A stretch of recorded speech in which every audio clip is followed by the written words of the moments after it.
Hello, welcome to The Print. I am Amana Begam Ansari. India, a secular and democratic country built on the promise of equality and justice for all, has long strived to turn those constitutional ideals into reality. Gender equality, in particular, has remained at the heart of this pursuit, an essential step towards uplifting every marginalized group. To this end, the Hindu Code Bill has undergone several reforms despite facing resistance by conservatives. Muslim personal law, on the other hand, has largely remained untouched, shielded in the name of religious freedom and minority rights. This selectiveness, often justified as a respect for diversity, has quietly allowed inequality to persist.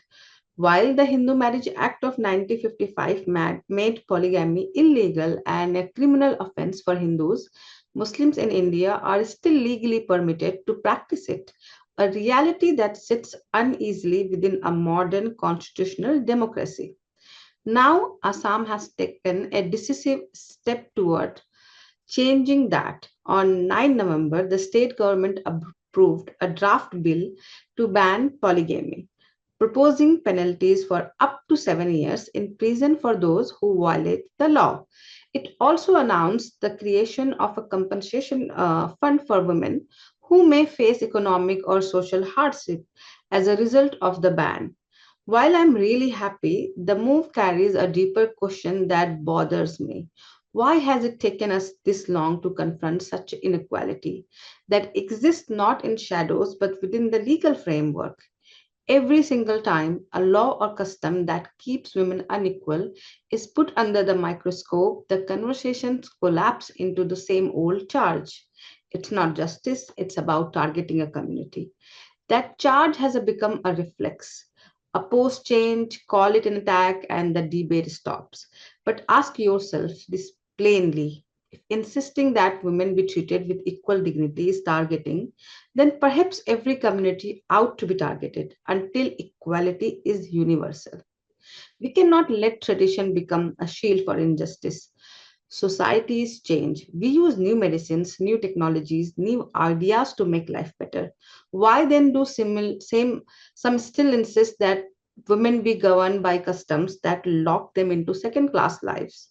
Progress is not an assault on culture. It is the painful, necessary work of making culture live up to its highest claims justice, dignity, and fairness for all.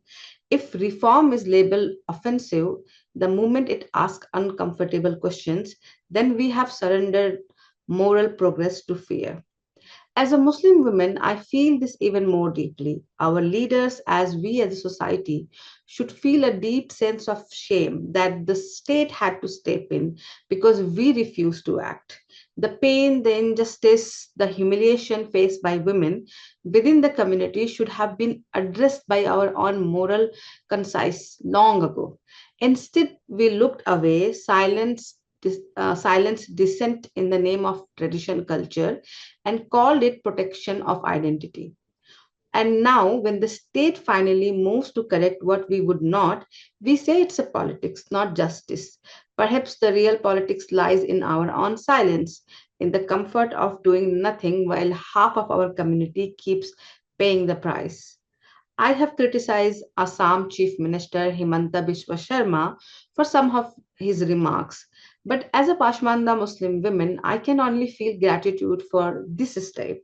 I congratulate him not as a political supporter, but as a woman who has finally been seen by the law. I believe this measure should become a model for every state in India. It's telling that some people are already calling it a step towards the BJP's agenda of a uniform civil code, as if equality before law is something sinister. Why should it be controversial to demand one set of civil laws for all Indian women, where everyone is treated with the same fairness and dignity the Constitution promises? I suggest that other political parties, especially those that proudly call themselves secular, progressive, and champions of women's rights should take this as an example. Congress and other parties that claims to represent the secular and progressive space need to take a hard look at this movement and learn something from it. For years, they have spoken about women's rights, justice, and equality, but words alone no longer hold power. Even Kerala High Court, under a communist government, has at least tried to move in the right direction through reconciling faith and constitution. Because here's the truth.